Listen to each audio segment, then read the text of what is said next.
Ouça o Agro, Gestão e Mercado, com Tiago Rodrigues, um podcast do Sistema CNA Senar. Seja bem-vindo a mais um episódio do podcast Ouça o Agro, Gestão e Mercado. Nessa edição, a gente vai falar especialmente do evento que a gente está promovendo pelo Sistema CNA, que é o Circuito de Resultados do Projeto Campo Futuro em 2022. Então, o título do episódio de hoje é Produtor Rural. Você sabe o que mais impactou em seus custos de produção ao longo de 2022? Eu sou o Tiago Rodrigues, assessor técnico da CNA e trabalho com o projeto Campo Futuro, uma iniciativa do Sistema CNA com foco no levantamento dos custos de produção de diferentes atividades agropecuárias espalhadas pelo país. Quem está aqui comigo hoje é Daniela Fernandes, assessora técnica da CNA. Seja bem-vinda, Daniela. Obrigada, Tiago. É sempre bom estar aqui compartilhando informações com o produtor rural e com quem nos ouve, e melhor ainda quando envolve um importante projeto que é o Campo Futuro. Acredito que você que está mais à frente dessa iniciativa há mais tempo pode começar nos falando melhor sobre ele, né, e também sobre o nosso foco principal aqui, que é o circuito de resultados. Bom, essa é a ideia nossa hoje, é debater um pouco do que é o projeto Campo Futuro, para chamar o público, aquele pessoal que nos ouve aí, já é assíduo do podcast, para entender um pouco da dinâmica de funcionamento da maioria dos dados que a gente traz aqui hoje, né, ou traz nas discussões recorrentes aí a cada episódio. Então, do dia 24 de outubro ao dia 8 de novembro, a gente vai estar traduzindo para vocês em números, em informações direcionadas às atividades agropecuárias que a gente tem acompanhamento aí, como é que foi o comportamento de custo de produção ao longo do último ciclo produtivo aí, das várias atividades que a gente tem acompanhado. Então, nesse primeiro momento, Dani, a ideia nossa é debater um pouco do que é o projeto Campo Futuro, né? A gente tem aí já 15 anos de execução do projeto. Basicamente, a gente já rodou todos os estados brasileiros com pelo menos um levantamento de custo de produção, né? O projeto já ganhou esse corpo, conta com apoio de federações e sindicatos rurais para que ele seja executado, né? E tem como carro-chefe 11 atividades agropecuárias, das quais a gente divide entre a área agrícola e a pecuária, para realmente estar entendendo um pouco da dinâmica dessas atividades a nível de campo, que é o que interessa para nós, né? Tiago, eu acho bom falarmos também como chegamos até aqui e como, de fato, são coletadas todas essas informações, né? Que são através dos painéis. Esses painéis são reuniões realizadas nas principais regiões produtoras e em municípios com significativa participação na produção nacional de cada um desses produtos. Eu mesmo, este ano, tive a oportunidade de participar de 2 painéis, um no sul do estado de Goiás, um em Quirinópolis e outro em Goiatuba, e lá a gente levantou os dados para cana-de-açúcar. Então a escolha, né, dos municípios também foi por essa representatividade. Goiás mesmo é o segundo maior estado produtor da cultura. E nessa reunião estiveram comigo produtores, representantes das universidades parceiras e das associações. A conversa foi muito produtiva e ali mesmo a gente discutiu vários desafios que o produtor enfrentou este ano na atividade.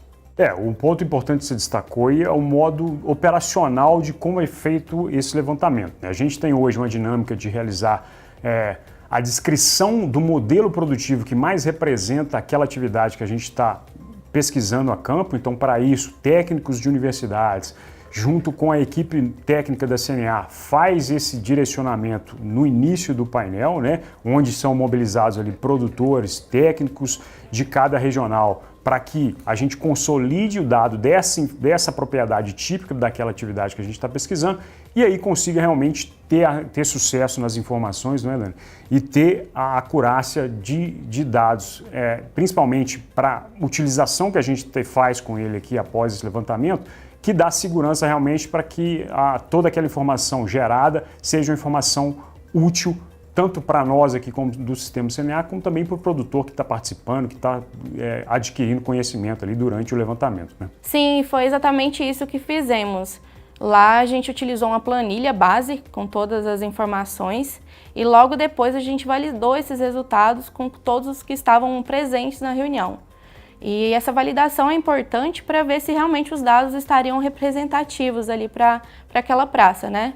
E o bom de tudo isso é que essas matrizes podem ser utilizadas posteriormente, né, Tiago? Eu mesmo trabalho bastante com esses dados aqui dentro da CNA e vejo o quanto é grande esse banco de informações. E é com ele que a gente consegue expor a conjuntura do momento em cada etapa do ciclo produtivo.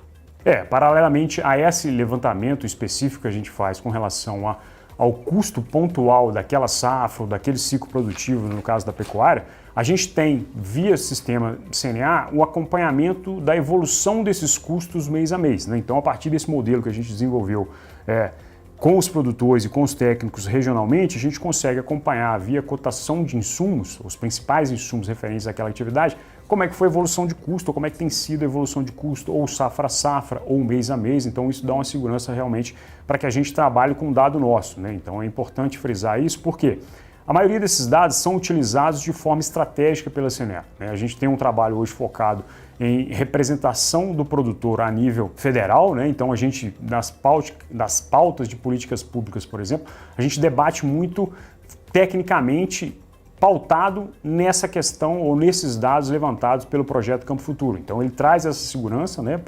para toda a temática que envolve a discussão de custo de produção, a partir do momento que eu consigo entender como é que ele foi levantado, como ele impacta realmente o produtor e tem esse feedback dos produtores que realmente é aquilo que está acontecendo na região, né?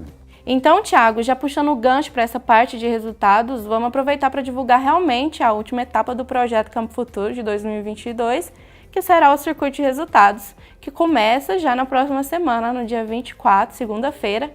E, Thiago, fala pra gente o que exatamente esses eventos vão abordar, como será e como funcionará a dinâmica. Bom, a gente vai trabalhar numa dinâmica de lives, né? O evento totalmente online, aí funcionando num horário fixo, né? Então a gente tem evento, são 10 eventos com as atividades que a gente pesquisou, né? Pecuária de corte, leite, aquicultura, suinocultura, avicultura pelo lado da pecuária. Os eventos da área agrícola vão ter a temática relacionadas às principais culturas que a gente acompanha, né? Grãos, especificamente cana-de-açúcar, café, silvicultura, enfim, a gente vai fazer uma abordagem das principais atividades, levando a informação para o público de como se comportou os custos de produção, como é que o produtor foi afetado ao longo dessa última safra e qual que é o impacto realmente na rentabilidade dessas atividades. Então a gente vai aí, durante os dias 24/10 ao dia 8 de novembro, trabalhar aí durante 1 hora, os eventos todos vão começar de 9 e tem duração de 1 hora especificamente, essas informações. Então é interessante para o público acompanhar, para entender melhor tanto a dinâmica dos custos especificamente, como a dinâmica propriamente dita da interação técnica que esses dados vão ter, né? A gente também vai ter especialista durante essa 1 hora de live informando melhor como o produtor pode sair da situação que ele se encontra hoje ou até melhorar as condições de margem, né, Dani? Então a gente vai tentar fazer esse apanhado geral aí para cada atividade para no fim levar essa informação um pouco mais clara e objetiva aí para o nosso público.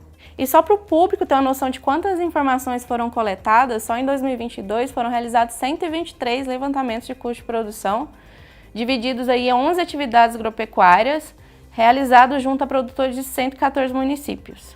Isso reforça a dinâmica que o projeto tem hoje, né? A gente tem uma evolução aí significativa a cada ano. Desde o início da pandemia, a gente vem sofrendo bastante, porque antes da pandemia, os painéis de levantamento de custo de produção eram painéis presenciais, né?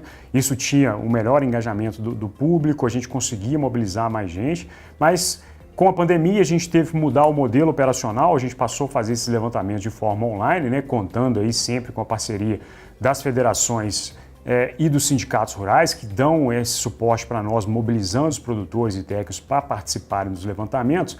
E esse ano especificamente, como você colocou aí, Dani, a gente fez 123 painéis, né? Esses 123 painéis contou com um público bastante significativo, mesmo no formato online. A gente está falando aí de 1.191 participantes, né? Então a gente conseguiu atingir bastante aí, as regiões onde a gente pesquisava, o interesse do produtor em participar. Isso é um ponto fundamental para o levantamento, né? Ele não funciona se realmente não tiver essa interação, né, entre o produtor e a nossa equipe. Então esse ano foi um ano, foi o último sofrendo ainda com os impactos da pandemia, né? Foi bem direcionado a esses levantamentos online e a gente está prevendo aí novidades para o ano que vem, mas isso é assunto para um próximo podcast.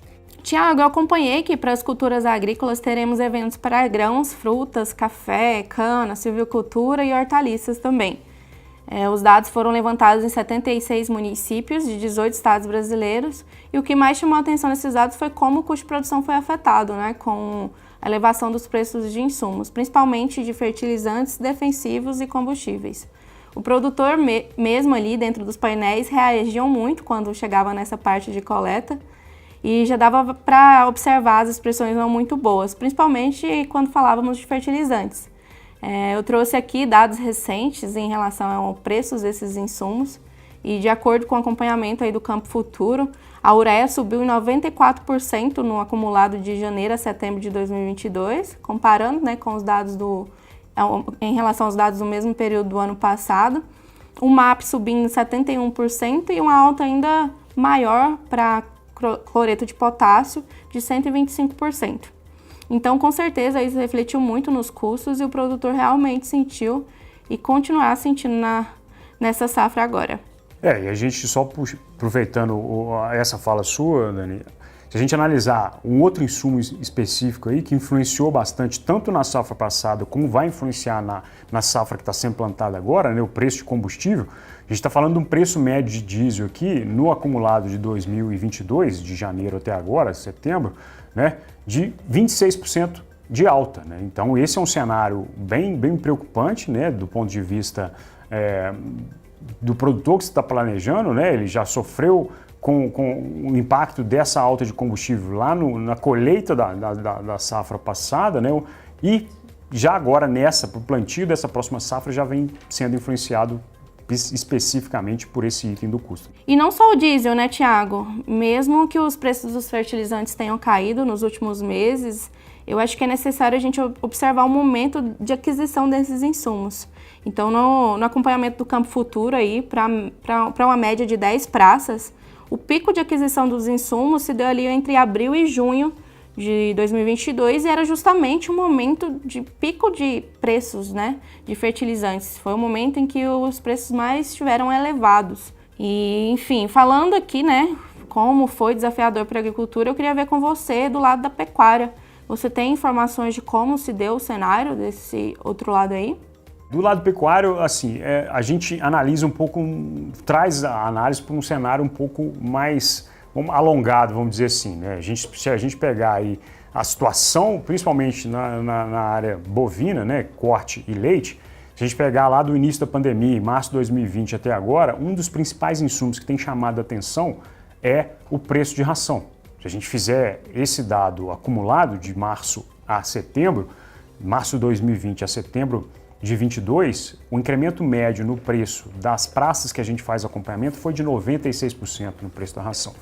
Isso, principalmente para a atividade de pecuária leiteira, onde o custo com ração representa quase 30%, 40% do desembolso que esse produtor tem, afeta bastante em termos de resultado, né? Então a gente está vivenciando aí um momento complicado. Se a gente pegar só o dado de janeiro a setembro acumulado, o incremento de preço é menor, mas mesmo assim teve um incremento. A gente está falando de 11% de alta no preço da ração, nas 11 praças que a gente acompanha aí para esse insumo especificamente, em um cenário onde o preço de soja aumentou 12%, porém o milho, que representa em média aí 70% da ração para bovinos, caiu 2%, né, nessas praças. Mas um outro agravante aí, além da alta na soja, que pode explicar esses 11% de alta aí no preço da ração especificamente, foi o aumento considerável no item, no sal mineral, né? Chegou a 50% aí nessa média que a gente tem acompanhado.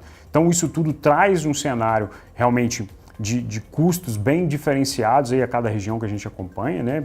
Sofrendo um impacto mais ou menos, dependendo aí do uso desse insumo na atividade especificamente. Acredito que com esse evento, Tiago, o público vai poder entender, né, a influência aí desse cenário de alta acumulada nos preços dos insumos e entender também o que o produtor tem vivenciado de fato em cada atividade e em cada região ali em termos de rentabilidade. E além disso, ele vai entender como é importante ter um gerenciamento de custos na sua propriedade e conseguir se planejar melhor.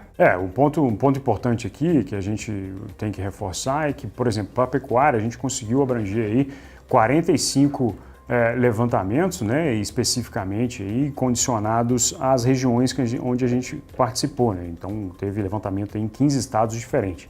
Então isso tudo traz um cenário mais amplo de uma análise específica para aquela atividade. Então, para entender melhor como é que foi o impacto a nível regional, para o produtor entender como é que a sua realidade está inserida no contexto próximo a ele ali na região ou até num contexto mais amplo, né, Dani? A gente consegue trazer ou vai trazer nos eventos especificamente bastante informação quanto a essa situação dos modelos produtivos. Por exemplo, a avicultura, a gente tem modelo produtivo vinculado à postura, à avicultura de corte, enfim, cada uma sofreu com um ponto específico de insumo, né?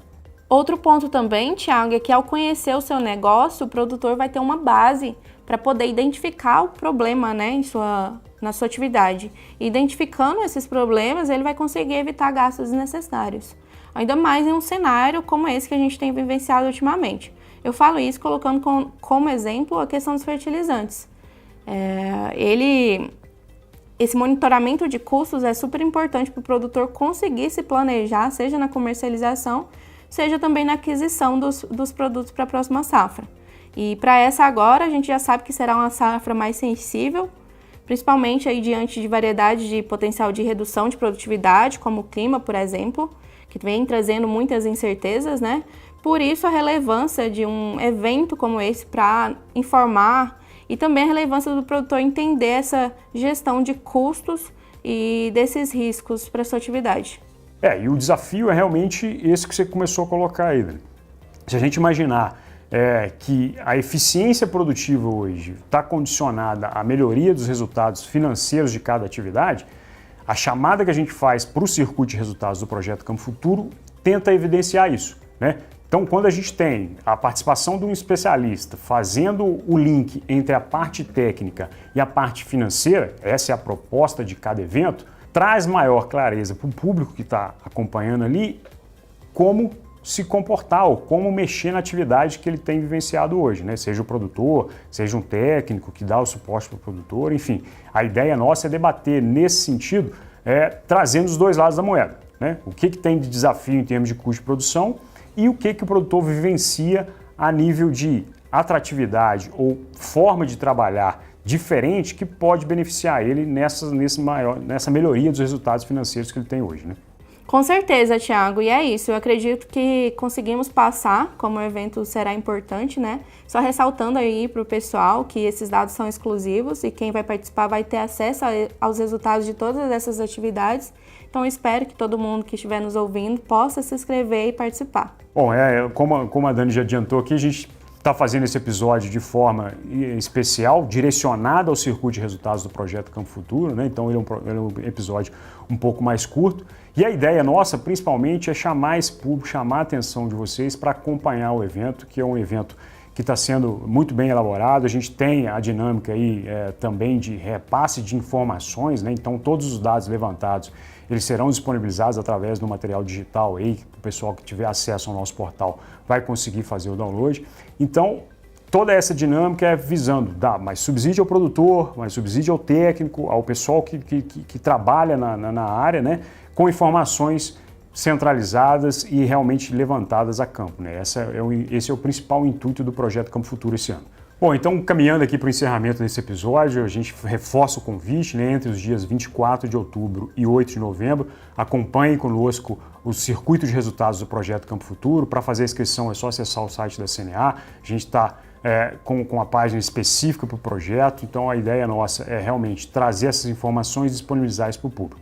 Eu queria agradecer a Daniela por participar desse bate-bola comigo aqui hoje. Obrigado, Daniela. Obrigada, Thiago. Eu que agradeço por essa conversa. Eu acredito que foi bastante produtiva. Só lembrando que as lives acontecem das 9 às 10 da manhã.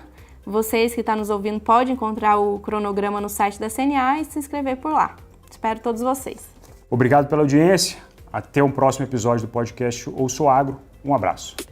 Ouça o Agro, Gestão e Mercado, com Thiago Rodrigues, um podcast do Sistema CNA Senar.